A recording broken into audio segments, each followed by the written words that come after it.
knocked on my door, my parents' door, and told them I was in a car accident, and he believed I was deceased. He said that? Yeah. Did you have one of those, like, I was dead moments where, like, you were, like, outside of your body?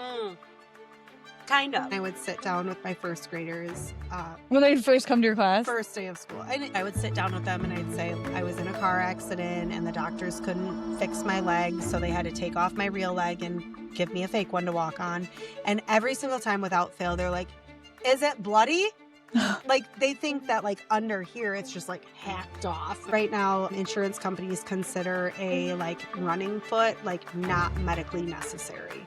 But it is. Yeah. Especially if you're a mom of boys. Like, are you kidding? That should be my first leg. Yeah. That should be my primary leg. Yeah, exactly.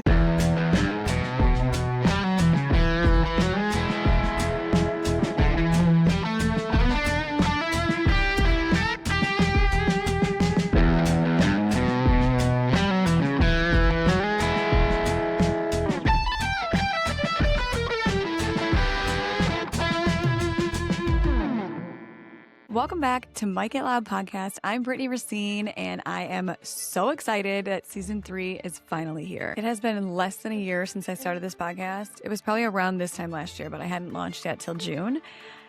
I can't even believe that I'm into season 3 right now.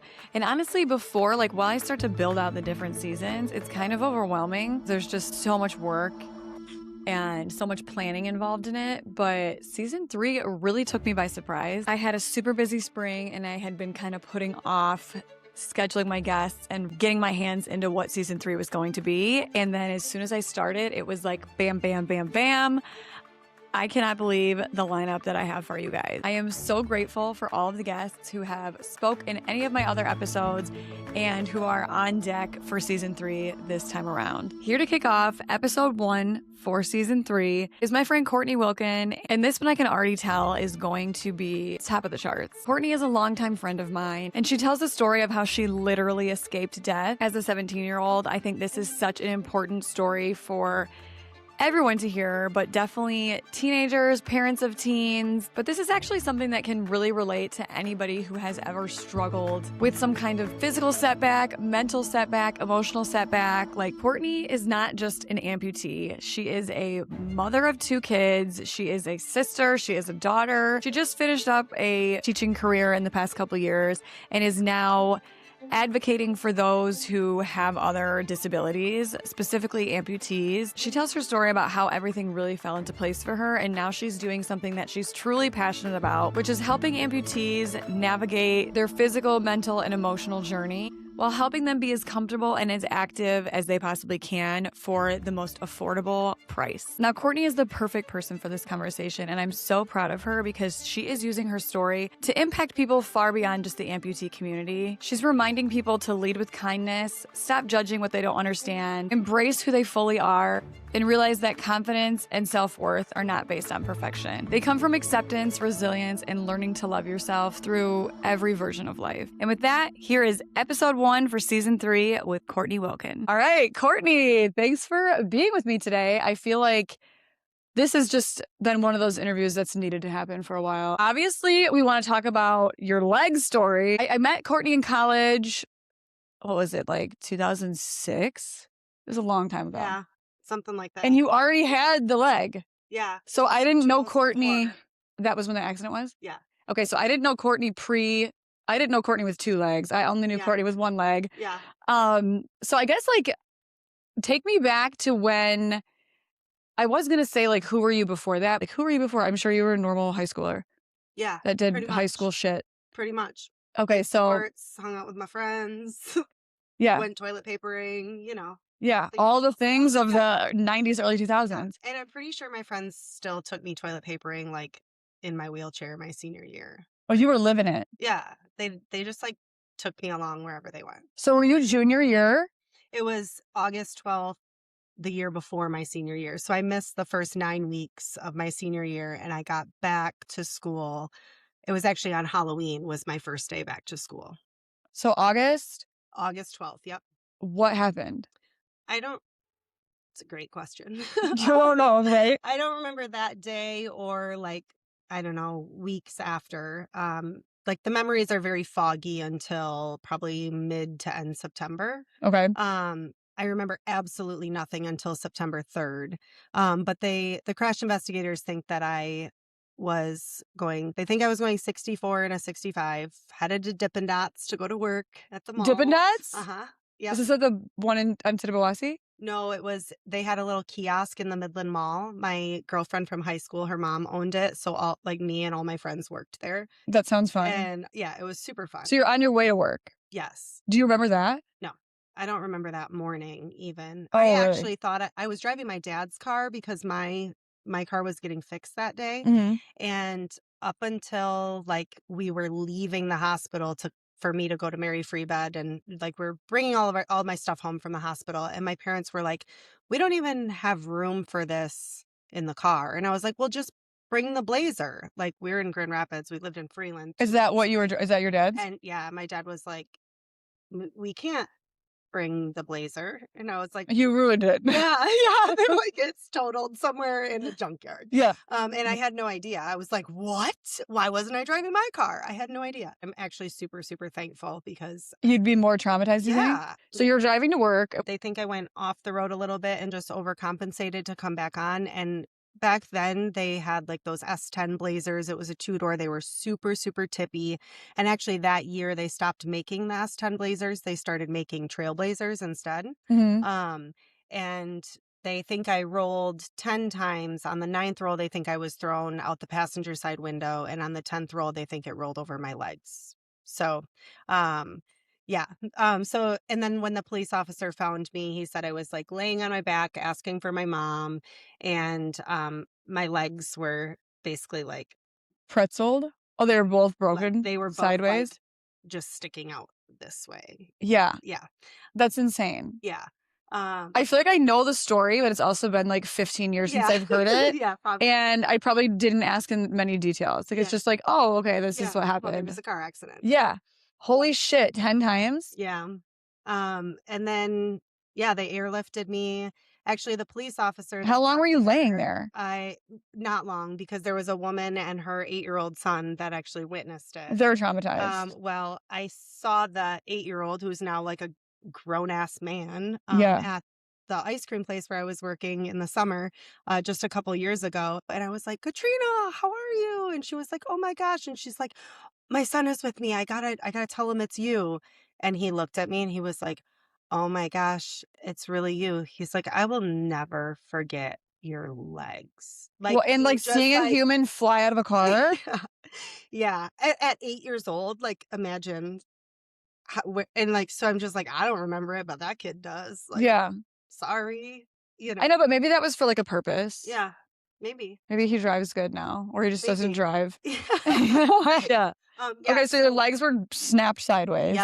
Yep. And so I guess the police officer is supposed to like assess the situation, call the ambulance will come, and then the ambulance decides if they need flight care. Mhm. And the police officer was basically like, this girl is not going to survive if we wait for an ambulance. So he just went ahead and called flight care. But you don't remember any of this? No. You don't remember your first helicopter ride? No, I don't. And actually the helicopter crew told my parents, like, we want to take Courtney for a ride that she'll remember when she can. Yeah. We never did, because like obviously life just gets nuts and stuff. But yeah, I still actually keep in touch with that police officer. He's like, him and his wife are a couple of my very dear friends, and I just love them so much. And I always tell him that he saved my life, and he's like, no, Courtney, you saved mine. I'm like, I don't know what I did. Yeah, but like probably same with like the 8-year-old and stuff. Like you watch something like that, it's like everybody there was like picked to be there for that reason. And like all of my friends were at football practice at the high school, and they all saw the helicopter fly over And like not know it's you. They didn't know it was me, but they all like saw the flight care and took a knee and everything, and then later found out it was me, and they were like, oh wow. And yeah, so it was like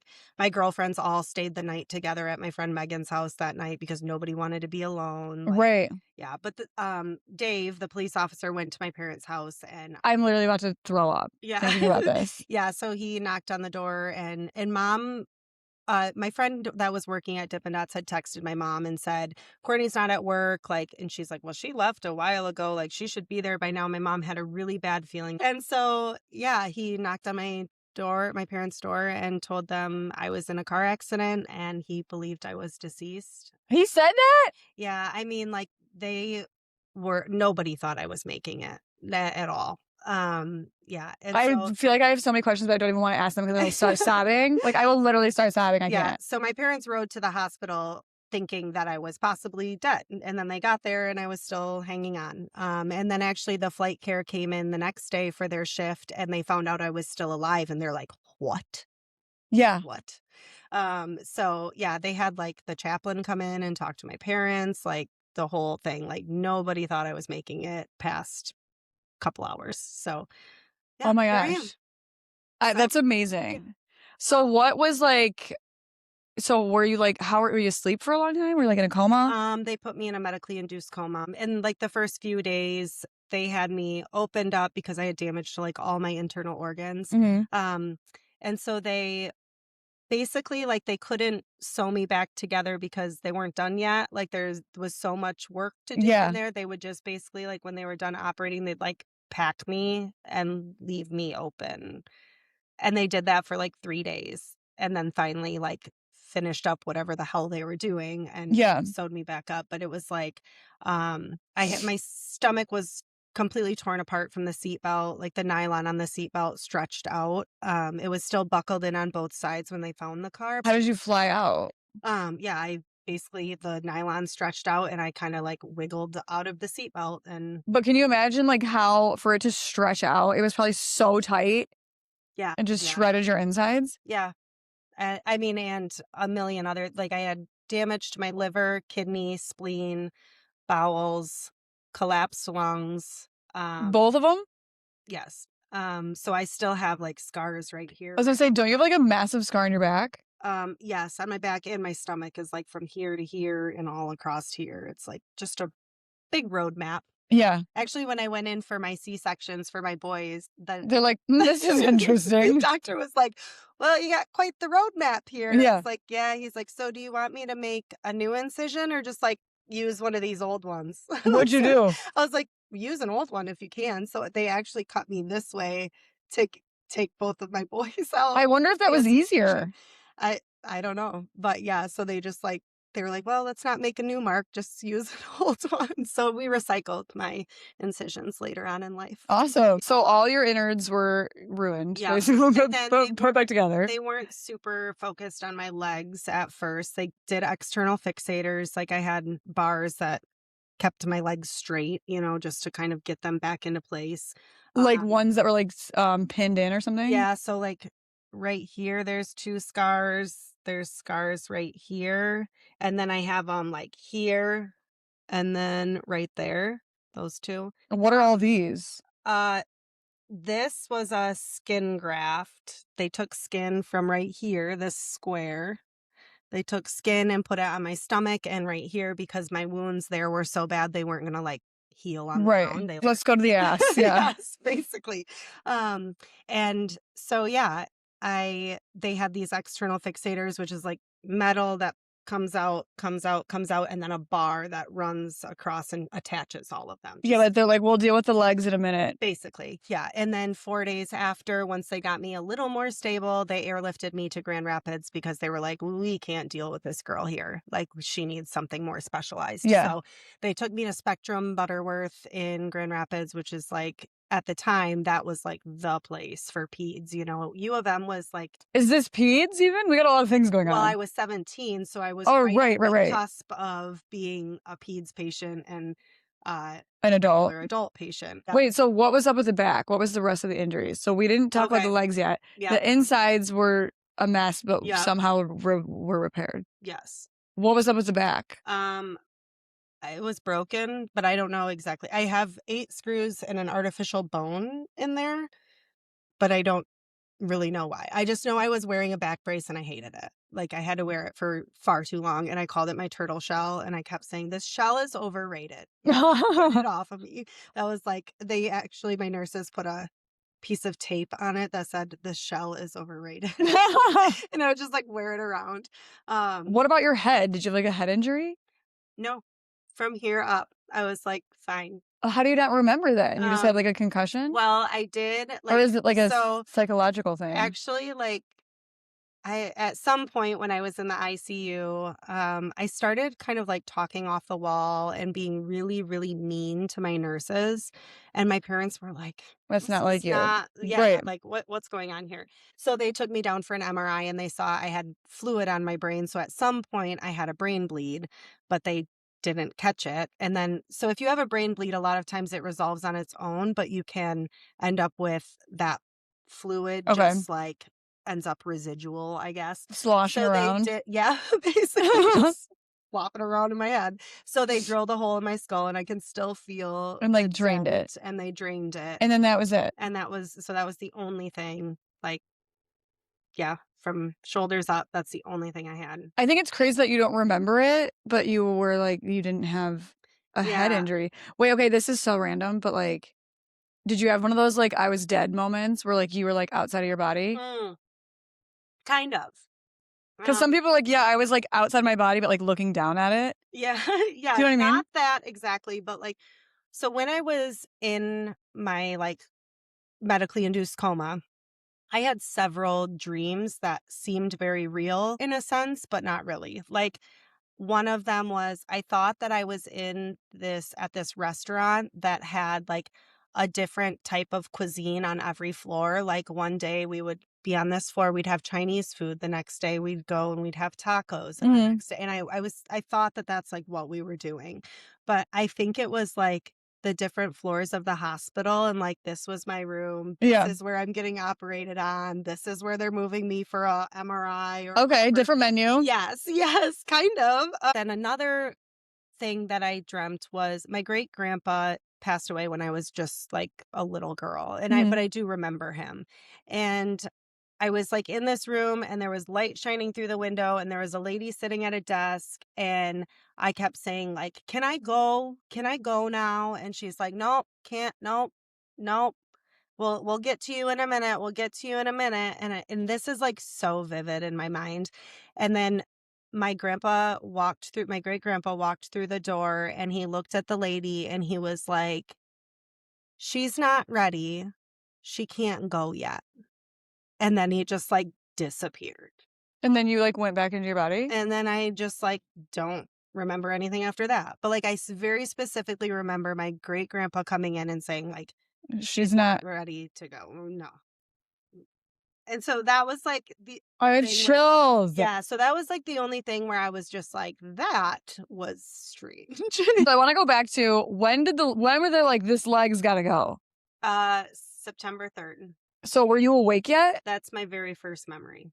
When it was still on or off? My parents came in my hospital room and told me, How long had you been awake, though, like, I technically? never, at this point, I wasn't like awake. It's not like people imagine like you're in a coma and then you're out, right? Like, Yeah. but it's more like they have to wean you off. It's like getting out of anesthesia where Yes. you're, like, talking, but you're like, "I was actually sleeping." Yes. Okay. Yes. So Um, you were doing that for a while. yeah.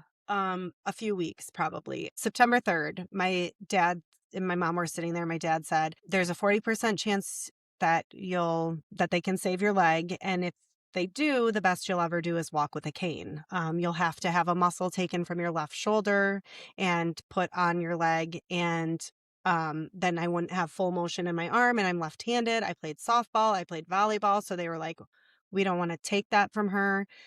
So basically, they sat down and had a meeting with my three brothers, and they all decided like the The doctors just leg's gotta said, go. yeah, like the doctors just said, with the technology of prosthetics and everything, she'll be able to like run again, do what she wants, you know. So Well, and it's like if you did keep the leg, it could have caused other issues. yeah, Do you know what I mean? 'Cause it's yeah, like Sutton's football coach, yeah, has a yep, fake leg too, and he had so many surgeries and, like, different appliances put in that just kept getting infected. yeah. So it's like And you I have met so many people, especially since working in the ONP, the orthotic and prosthetic space, like working in that industry, I have met so many amputees that are like, yeah, well, they fucked up my left leg trying to save my right, and then they ended Right. up amputating it anyway, you know? Yeah. So, like, I hear a lot of those stories where So the brothers and your parents made the right choice. Yes, yeah, and the doctors, when they got in there to do so my dad said to me, you know, "They have to amputate your leg," and I looked at him and I was like, "You're lying to me." I Yep. definitely didn't understand the magnitude of the situation, you Right. know? You're like high and half asleep. Yes, yeah, pretty much. And so he was like, "No, honey, I really wish we were." And he was crying, and I had never seen my dad cry Yeah. up until that point. And I was like, "Fuck, he's very You're like, serious." this leg is the whole leg? Which Yeah. part? Yeah, and then, like, a few days later, they took me down for my amputation, and then after my amputation, I just remember my friends would come and visit me, and I remember just being like, "Stop being weird because I don't have a leg." Yeah. Like, I was just Was that the most painful of the surgeries? I mean, you probably don't remember a lot. No, absolutely not. Which was the worst? When they scraped the bone out of my knee. For So, what? like, this whole different thing. You've had like how many surgeries have you had? I think 27, if you include my C-sections. Okay. We'll Um, count those. yeah, I think 27. Um, 14 in the first, like, 12 days after the accident. Yeah, Awful. so because I had those external fixators on my legs for so long, and because I was laying in bed so long, and I was young and still growing, my body basically, like, overhealed itself. So basically anywhere I had an injury, my body laid down extra bone called heterotopic ossification, HO. I'll never remember that or say it. HO. Or definitely spell it. Don't spell it. I don't know that I could spell it. But at the time, this HO was very rare, and most doctors had like no idea what it was. Or it was just like you were young and your body was just like, we're I moving mean, still, like, even though I we're not. still like this is extra. Wait, what is that? Extra bone. It's attached to my bicep tendon. I just thought to go there. So they think this is Directed the wrong from way. me fighting restraints when they tied me down. And then I have like a big bump on this shoulder that they think is from where the seatbelt was. That's insane. Yeah. Isn't it weird how like your body, like sometimes you're just like, there's no, it's going to give. Like Yeah. I just started Ozzy Osbourne's memoir Mm-hmm. and I was like listening to it on the way up here and I'm like, how did he live this long? Yeah. Do you know what I mean? But it's Yeah. like, it's crazy what like the human body can do if you just refuse to like throw the towel in. Right. Like, I'm sure you weren't thinking like, you know what, let's put a bone in this elbow. Right. So yeah, my leg is like this is extra bone right here. If you like feel along where my shin is, I don't know if that'll gross you out. It's like all bumpy. That's all. Yeah. I mean, I have a titanium rod in there too, but like my real tibia has just like bone growth all over it. And then my whole kneecap is basically encased in bone. So like you can't like move my kneecap like a Yeah, regular what? Let me person. feel Like, this. Holy shit. it's I just mean, the like, skin is yeah, obviously like so that tight is all bone. because you had the skin graft, right? The skin graft was here.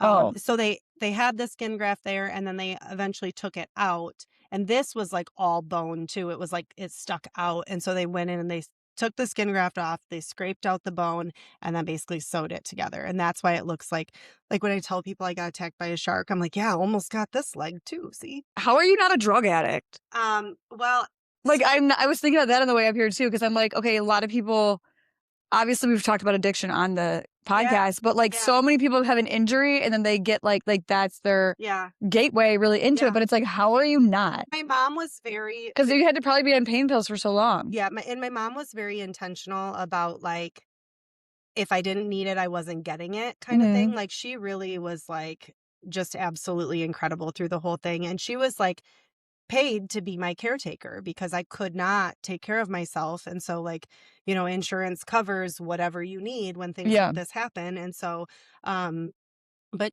at one point so the surgery, when they scraped out all of the bone, like they took out like a cup and a half of extra bone. And then this is just like what was left over. So your knee was huge you then. can see your face right now. Yeah, it was. And I was stuck straight. So that's why maybe you might even remember. Wait, I remember when you had the long cast on this leg. Yeah. Was that from that? Probably. I remember you had the fake leg and then you had one long like cast thing. Yeah. I think that might have been so 2 years later, I went out to dinner with Callie Reed. Oh, yeah. And Oh, yeah, somebody hit you guys. yeah, I was on my way home from dropping her off, and some guy pulled out in front of me, and I hit him going like 50 miles an hour. But the guy behind me, like, I graduated with his son. So the minute he saw my fake leg, he was like, "What?" Again? Yeah, he was like, "I know you." So did this one get broke then?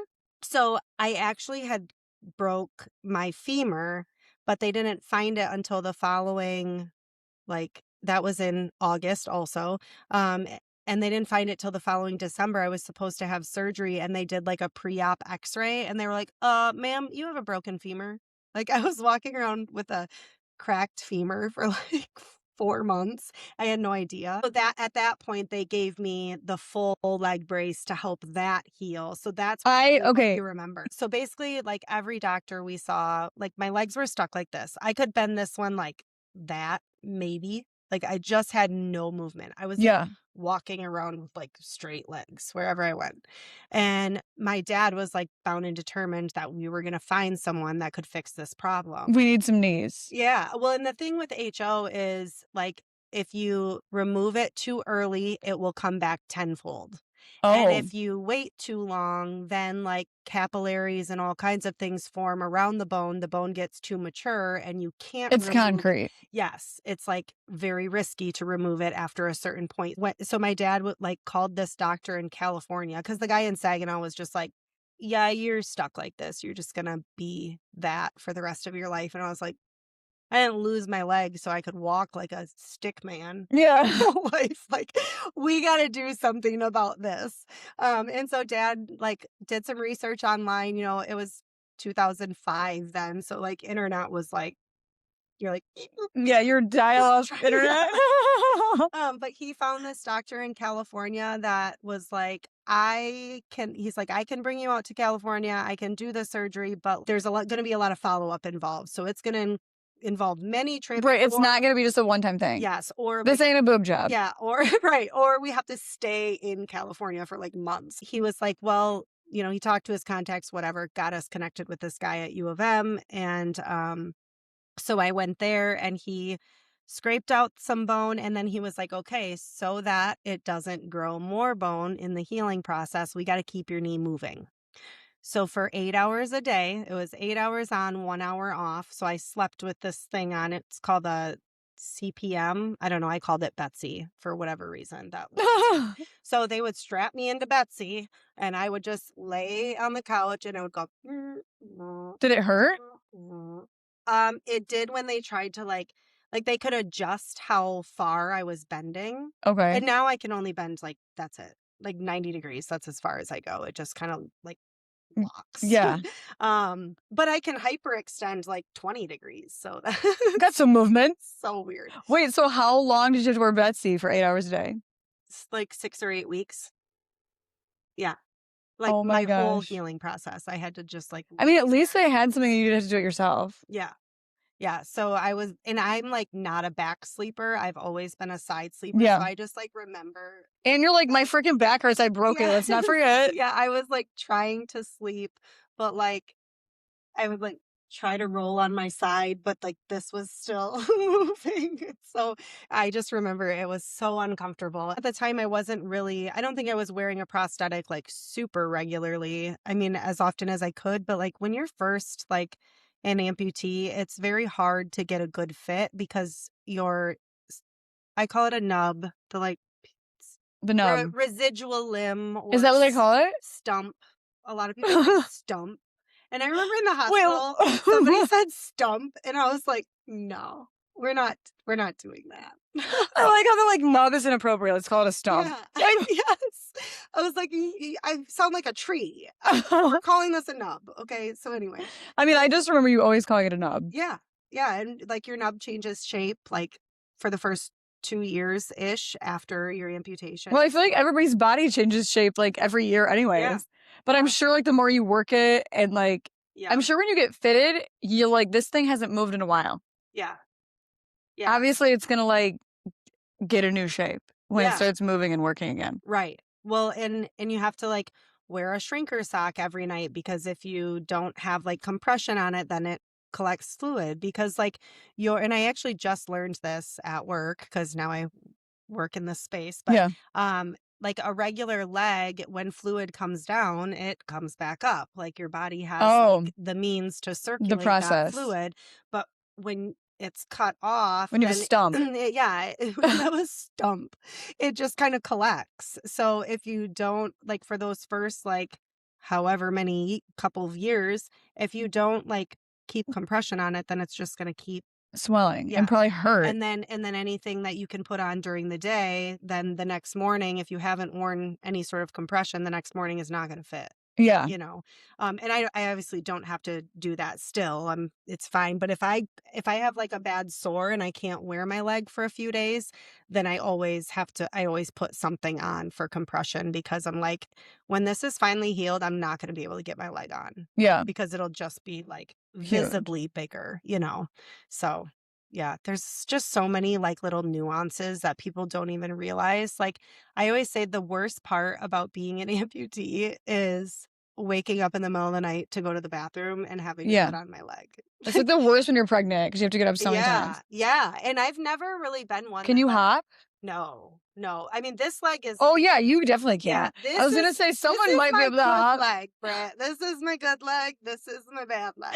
You definitely can hop. Okay. All different weird things. I feel like maybe if the other leg was okay, you might be able to hop. But I forgot that this one's worse. Yeah, a lot. This one is bionic. Yes. Yeah. In a different way. I also have like a screw, a plate, and a cadaver bone in my ankle. At this point, 22 years later, I would say that's probably the worst part of being an amputee is having to get up in the middle of it. And I like fully recognize that for most people, there are a lot of worse parts to it, right? Because a lot of people are at a different part in their journey than I am. Yeah. And if you would have told me 15 years ago that I would say that's the worst part. That's the worst part. I would be like, okay. Yeah. There's no way. Yeah. I feel like you're so good at it. I just like. I remember when you got your little like hook once. You're like, I'm gonna go play volleyball. Yeah. I'm like, what? I mean, I can do far more than I could then. But even still, like if I have a full day of activity, then it's just like aching. The next day I need to sit for sure. Like every year, the day I plant my garden, that night I feel like shit because I'm so sore. Yeah. How the hell do you do that? But just push through. It's worth it. Yeah, but I mean, I feel like when I'm like gardening, which I'm horrible at, how do you do that with one leg that doesn't bend and the other one might fall off? I sit on a little stool that has wheels, and so I just kind of like when I'm planting, like I just scoot myself around.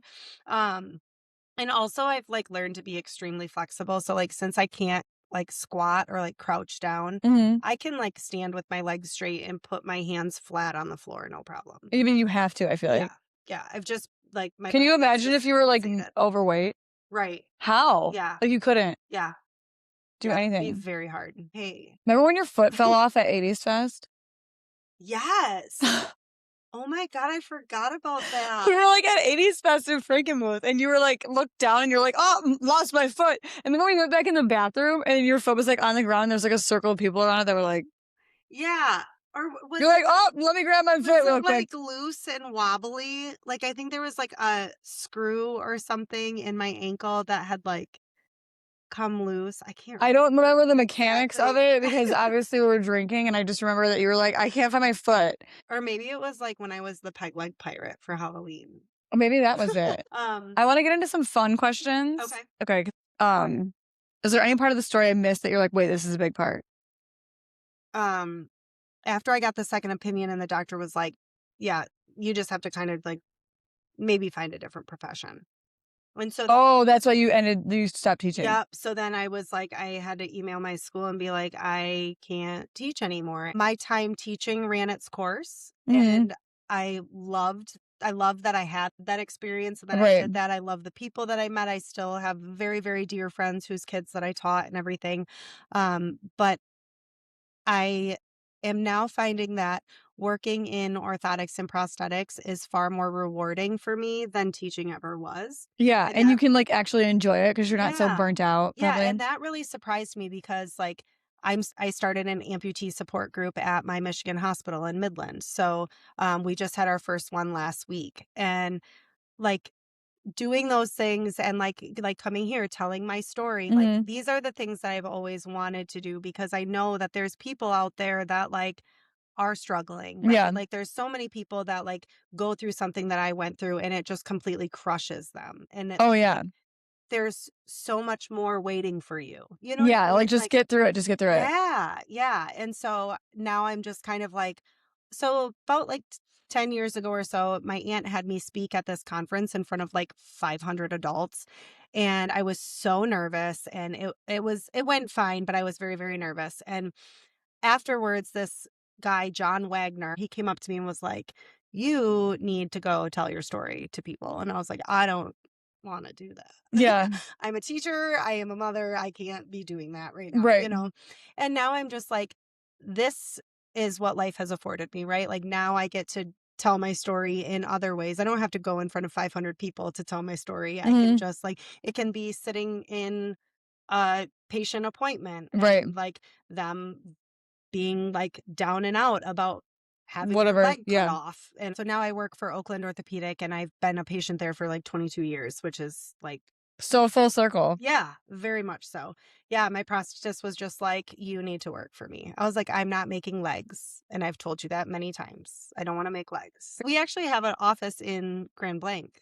So Okay. not super far from you. It's just, it's so funny to me that like now I can go and help people in a way that I never really like thought.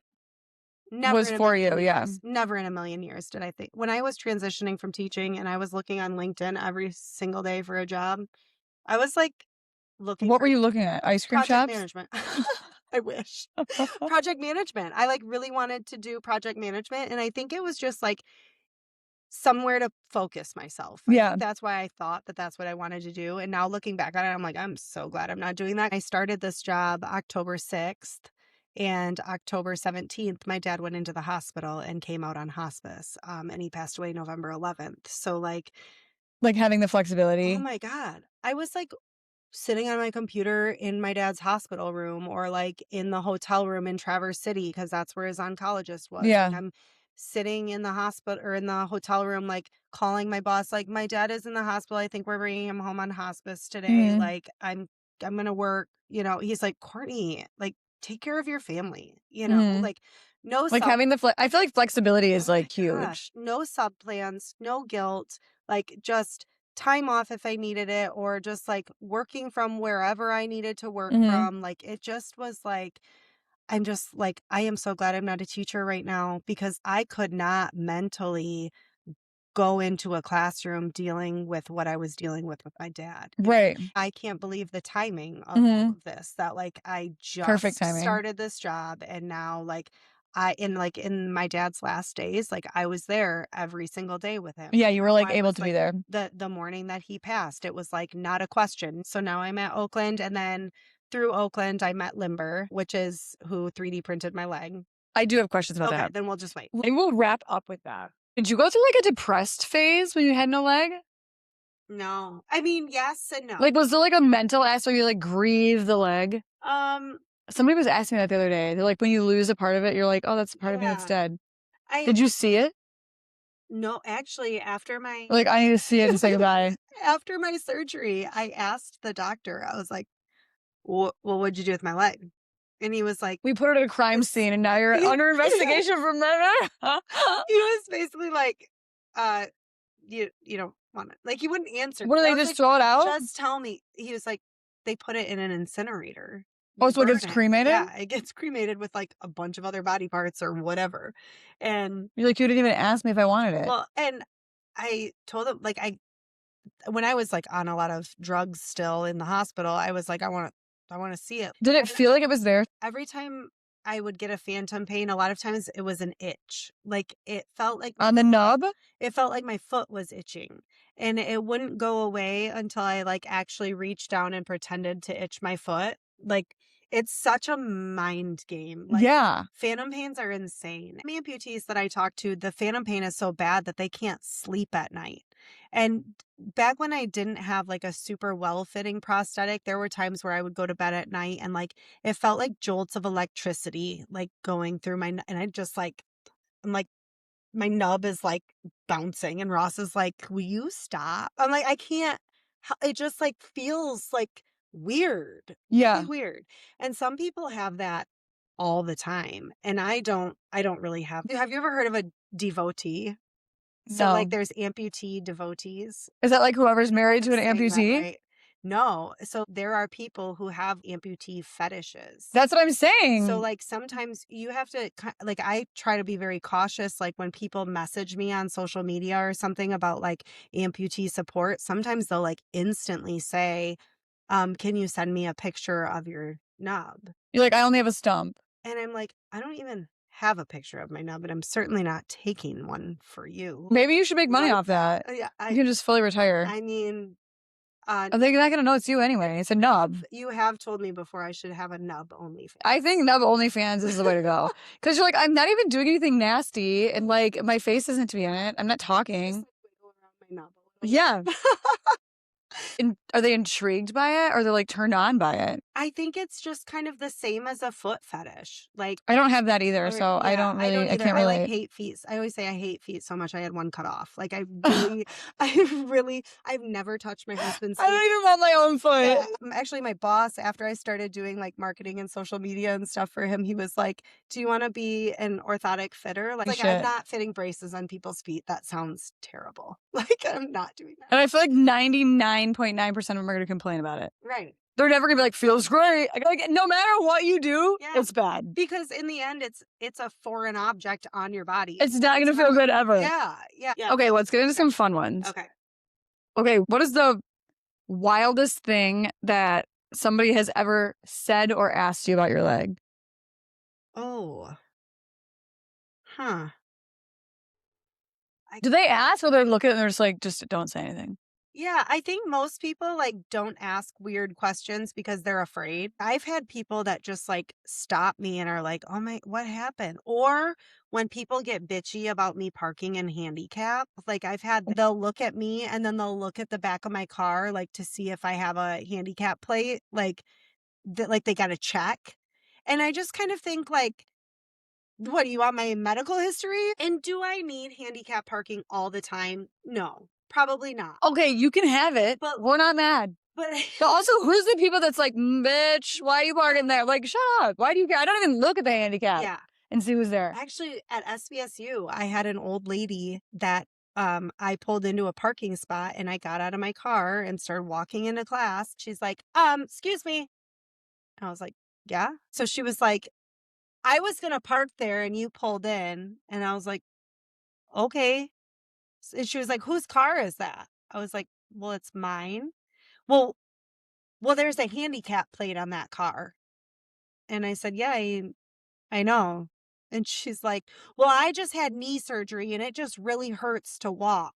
And I was like, ma'am. And would it be so incredible if you just pulled your pants down? I wish I would have. I feel like you would have too. Yeah. Like if you thought of that, I feel like you would just be like, right. Listen, check it out. Look at all of it. Yeah. Check out my stars. Look at all of it. No, but I was. What'd you say? I said, well, I've had whatever amount of surgeries at the time. And I said, and I have a prosthetic leg and a really bad real leg. So it really hurts for me to walk too. You just never know like where someone is at and what their specific situation is. So what's the weirdest story you've ever told someone? Like if someone's like, yo, like if they were at the bar. Yeah. Which first of all, I want to say firsthand, this girl is strong. I remember one time I was like not leaving and you're like, Britt, we're going. And I was like, tearing up with the dance floor and you're like, no, we're leaving. And you like literally carried me out. I'm like, how? Like, it's time to go. We're out. But like, I'm sure so many people at like bars and stuff are like, what the heck happened? What is the weirdest story you've told? So, well, I've told many people shark attack. And sometimes I'm like, oh, I'm kidding. It was a car accident. But sometimes I just like walk away and let them think it was a shark attack. Yeah. But the weirdest story I ever, you actually told somebody one time in college, it was an alligator in the Everglades. Oh, was that what happened? No, did they twist and pull it off? The gator was spinning. But somebody at a party had asked me and you were like, an alligator in the Everglades attacked her. And I was like, I never would have thought of that. You're like, I actually needed a new one. Yeah. This is on brand for you, Britt. You like Southern hillbilly. Yeah, it sounds about right. And I don't think, like, at the time, I probably had never even heard of the Everglades, like, Yeah, you're like, like "Oh, that sounds incredible. I'm gonna switch to yeah, that one." yeah. One time we were waiting for the taxi to take us downtown for, like, a night of drinking. We were at the townhomes, and there was this girl, she was dating one of the football players, and she came up to me, and I had, like, probably, like, capris on or something because I didn't wear shorts back then. So, this girl comes up to me, and she's like, "Oh my god, what happened to your leg?" And I was just kind of like, "You're never gonna believe this," because nobody ever does, but I actually was at the zoo, and it was, like, feeding time, and a giraffe, like, was super hungry and came over the side of the cage and just, like, ate my leg off. And, like, who would believe that, right? Don't they eat, like, leaves? First of all, giraffes are herbivores. So she looks at me and she goes, "Oh my god, I bet you hate giraffes now." And I was like, "Yeah, I do." And I just walked away. Like, I was just kind of like, if you believe that story, then I'm just gonna let you believe it. Cause like, I mean, usually I would let people know, like, no, I'm messing with you. Actually, I love giraffes. Was there ever a moment that you had to laugh because like, the situation was so awkward? Like, our kids, like kids especially, I feel like are probably like Okay, so every year when I would sit down with my first graders, when they first come to your class? first day of school. And after I was at my school for like a few years, kids just kind of No, knew right. that I was the teacher with the fake leg. I would sit down with them and I'd say I was in a car accident and the doctors couldn't fix my leg, so they had to take off my real leg and give me a fake one to walk on. And every single time without fail, they're like, "Is it bloody?" Like, they think that, like, under here, it's just, like, hacked off and just, like, Still? yeah. I tell them, "It's not bloody. If you want me to take it off," and I always, like, wear a dress on that day so I can, like, pull it up and, like, Yeah. take it off, and You show them the nub? so I always, like, I'll pull down my thing to, like, show them, and then I'm like, "Do you want me to, like, pull it off? And if you're uncomfortable, you can close your eyes or turn around or whatever." Because some kids are, like, very intrigued, and other kids are Right, like they're probably like, "I gotta know what's under there." yes. Yeah, and so then cause okay, It's so like seeing your first am I boob. gonna t am I am I gonna take this off right now? I am. Go ahead. Okay, so, like, I Here put we this go. down, right? It's suction, I mean, I've seen this process so many times. We were yes. doing handstands and all the things. Yes, right. Oh, I can still do a headstand. I actually did one I was doing one with you. Yeah. And then you're like, "Let me take my leg off, it's easier." So, like, if I take this off, then I have my liner here. So, like, Yeah. the students are always like, "Well, What's under it? some of them are like, "Take that off. What That's is the it bra. bloody?" And I'm like, "It's not bloody. It's fine." And so then Did you take it off? yeah, so I'll take it off. The one time a kid said, "Oh, it's just like a big thumb." Thumb? Yes. Yeah. Do your kids ask a lot about it? My like Murphy and Milo? Yeah. No. I mean, like, They don't know anything. Like, they're yeah, probably like, "Why would I ask? It's yeah, so normal." yeah, so That'd be like my kids saying, "Why do you have blonde hair?" right. Yeah, pretty much. So when Murphy was in cross country in the fall, at our old school, everybody knew Right. that I was their mom and I had a fake leg. So it was nobody ever really asked Murphy and Milo questions. Well, when they started going Oh, to Bullet Creek and Murphy was in cross country, like, we would go to his cross country races, and, like, if I wore shorts, they'd be like, why does your mom have a leg like that? "Yeah." And he's just like, "Oh, yeah. She's bionic. Yeah, I Okay. was in a car accident." Oh, like, the one time Murphy was in his room, like, FaceTiming with one of his new friends who I don't know because I don't know anybody anymore. And I walk in there and he's like, "This is my mom. She has a fake leg." Right. I don't care that people introduce me that way. Like, Yeah. let's just, like, address the elephant in the room kind of Right. thing. But I also, like, we have to respect that not everybody feels that way about it, especially in college. I'd be like, "I have a fake leg." Yeah. Like, why did I do that? It's Because you knew they wanted to ask yeah, anyways, yeah. right? But also I think I was, like, in the process of accepting myself, you know? Yeah. Is that like a long process? Um, yeah.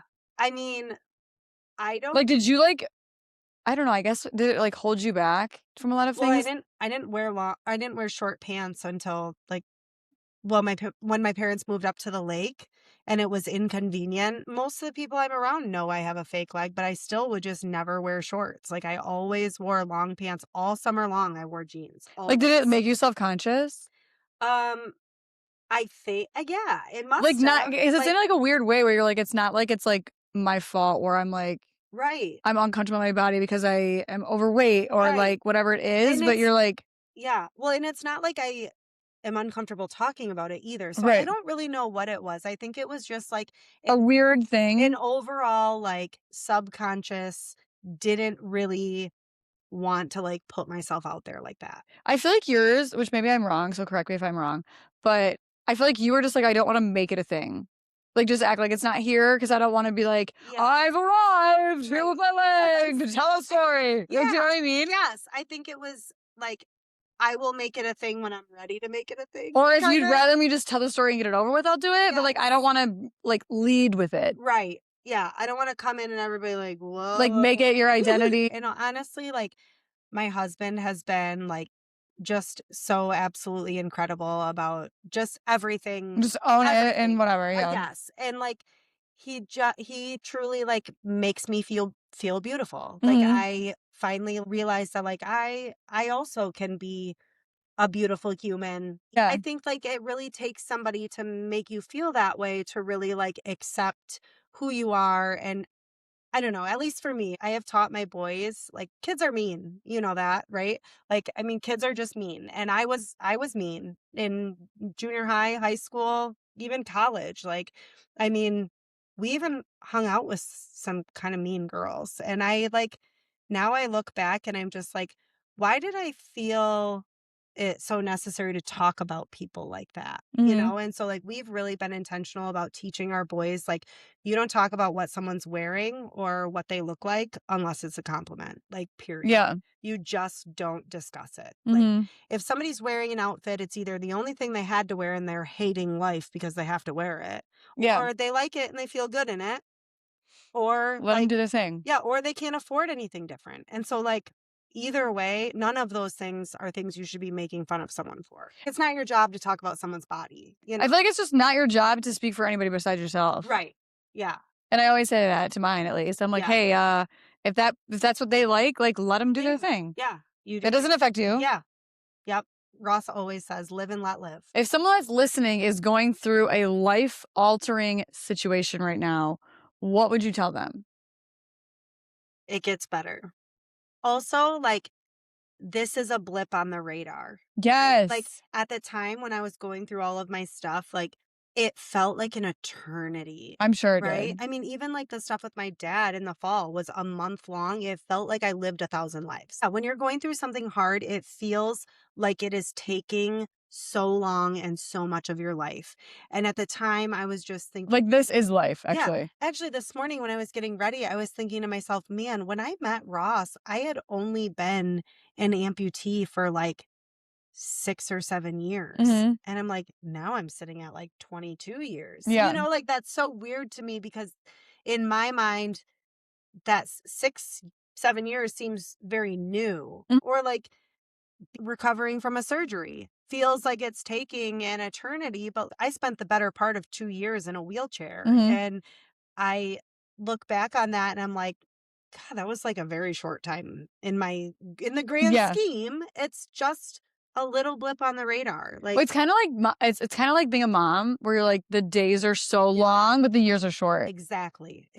You really just have to like keep moving forward. And they always told me, you'll take 2 steps forward and or 3 steps forward, you'll take 2 steps back. Mhm. 3 steps forward, two For a but long time, but like, yeah, but like the key is that you're always at least trying to move it forward. you're netting a positive step One every step. time. Yeah, Yes. at least.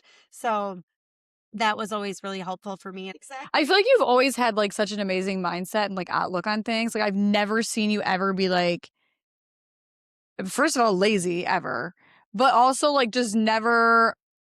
There's never been an issue. Like, I feel like you're just not a drama queen. It's just like, okay, this is the situation. We'll just go with it. Yeah. Do you know what I mean? Yeah. Well, and I always said like people would be like, you're such an inspiration. And I'm just kind of like, you are what's handed to you, right? Mhm. Like crying in a corner is not going to do a single thing for me. So like what's the point? Right. Would I go, you know, and not to say there weren't days, right? Like I mean even up until I met Ross, there were times where like You if needed a if moment to I'd cry in get the corner. yeah, if I'd get a sore and couldn't wear my leg for a few days and then I'm feeling like I'm back in a wheelchair and like I'm sorry but wheelchairing with children is very difficult. Yeah. Very frustrating because like you're so dependent on people to do things for you. Okay. All right, before we wrap up, we want to talk about your 3D printed leg. I feel like 3D printers are trending right now, but no, I mean, I never thought that it was possible to actually have a usable purpose, especially in the medical space, for something that is printed. How do you say it? 3D printed. 3D printed. So what the heck? Tell us about it. Well, actually, they 3D print orthopedic parts. They put in into your body. This part is called the socket, and they've been 3D printing sockets for a few years now. Okay. But Limber out of San Diego in California, they are the first to 3D print the entire leg. So right now they only do below the knee prosthetics, but is it only legs? Yep. This is like fully 3D printed from the bottom up. And is it much more affordable? They range between $2,500 and $4,000 depending on the clinic. So like I talked about how Oakland Orthopedic gave me a job, and like I've been a patient there for 22 years. So last May, my prosthetist was like, hey, they're 3D printing legs out in California. You want to try it? And I was like, yes. Is it bendable? Oh yeah, it's super flexy. So I'm like kicking your leg. Sorry. So this, like, if I can like push on the ankle, it's like insanely flexible and light. Yeah, super lightweight. I mean, okay, feel that. That is light. I feel like your other one was like holding onto a shotgun. So that is like 2 pounds and a couple ounces. I'm able to walk so much more like smooth with it. Like there's no like it's not even just like the weight of it, but it's smooth too. Yeah, and when I swim, it doesn't feel like an anchor. Do you swim with that? Oh yeah. Well, this one I actually got it for beach volleyball and swimming. Do you have a flipper? And no, I used to just take my leg off if I was in deep water because it would act like an anchor. Yeah. Like I'm gonna sink if I keep this What if thing you could off. make a flipper But this has like neutral buoyancy, so it's not gonna make you sink. Right. And it's like way easier to like kick and actually swim in deep water. Like I put this thing on the first time. So when I went, I can't believe it kicks with his flexed foot. Yeah. So when I went for the fitting for this, he was like, all right, so I'm just going to take your leg that you're wearing now and I'm going to scan it with my phone and I'm going to send the file to California and they're going to send us back a leg. And I looked at him and I was like, this is never going to work. Like, this sounds like Temu or something. Yes. Yes. I was like, this is never going to work. Like, what? And few weeks later, he's like, your leg's here. Come. And you were like, this is actually incredible. I literally put it on and I started walking and I looked at him and I go, holy shit, this is comfortable. Like, I could not believe how good it felt, how lightweight it was, how easy it was to walk. Like, I was like, I can't believe they nailed it. Like, they just nailed it. And you're like, I didn't even go. Yeah. Yeah. They're like thousands of miles away. How? That's amazing. Yeah. So if you need a limb, maybe this is the route to go. Limber prosthetics. I tell you what, a standard prosthetic can cost up to 20 grand. Right. Like you're like affordable, but also more comfortable and more efficient. Above the knee prosthetics, like I don't even want to think about how much those cost. Like it's insane. And then some people like don't even have insurance that cover like a recreational leg. They get their leg and that's it. It's like wearing dress shoes for everything you do. Right. You know what I mean? Like you have to have different legs for different activities, just like you have to have different shoes for different activities. So I messaged them and I was just like, hey, just want to let you know how awesome this is. I love it. And also I'm looking for a job. Yeah. No, but I feel like there's no better salesperson for someone like that. Yeah. I absolutely adore all of them. They're just super cool dudes, super, super intelligent. So like a traditional prosthetic, like I said, up to 20 grand, but this is like, depending on the clinic, 2,500 to 4,000 cash pay. That's amazing. Like, significant difference. But then there's also the So Everybody Can Move legislation, which is like 28 states by 2028 Paralympics. They want to have this legislation passed where it basically says insurance companies have to cover a secondary leg for prosthetics, which I think is like that's so amazing. important. The extra shoe. Yeah. So now I'm on a committee for that because Michigan is about to introduce that bill. So we'll be able to hopefully get that passed in the next like year or two, and people will be able to get their secondary prosthetic covered so that they can do things. Right. I love that you're doing all Yeah. this. Right now, insurance companies consider a running foot not medically necessary. But it is. Yeah. Especially if you're a mom of boys. Like, are you kidding? That should be Yeah. my first leg. Yeah. That should be my primary leg. Yeah, exactly. There's yeah. Yeah. I need the athletic one as the primary. Give me the dress shoe later. Yeah. Well, and the argument is kind of okay, but if we can move more regularly and faster, then our risk of heart disease and all kinds of things And goes down, calcifying the freaking cement knee. Yes. Yeah. I mean, there's so many benefits to having people be able to move on a prosthetic. So it's just a really, really great cause. And I'm just super, super happy to be a part of it. I love that you're a part of it. Yeah. All right. Well, thank you so much for sitting down with me, retelling me the story in so much more detail. You are doing amazing. And I love that you're a part of this too, because I feel like this is exactly where you're supposed to be. And you're the perfect person for this, because I feel like you just have a way of making everybody feel comfortable in any situation. And especially in one where they're physically and probably emotionally uncomfortable. So Well, thank you. Yeah. And thanks for having me. It was fun. of course. I hope you enjoyed this first episode. There was so much in that. It was really hard for me to actually cut it down to an hour. I think we recorded for probably about 2 hours. It was great to catch up with Courtney, to hear the whole story, not at a bar.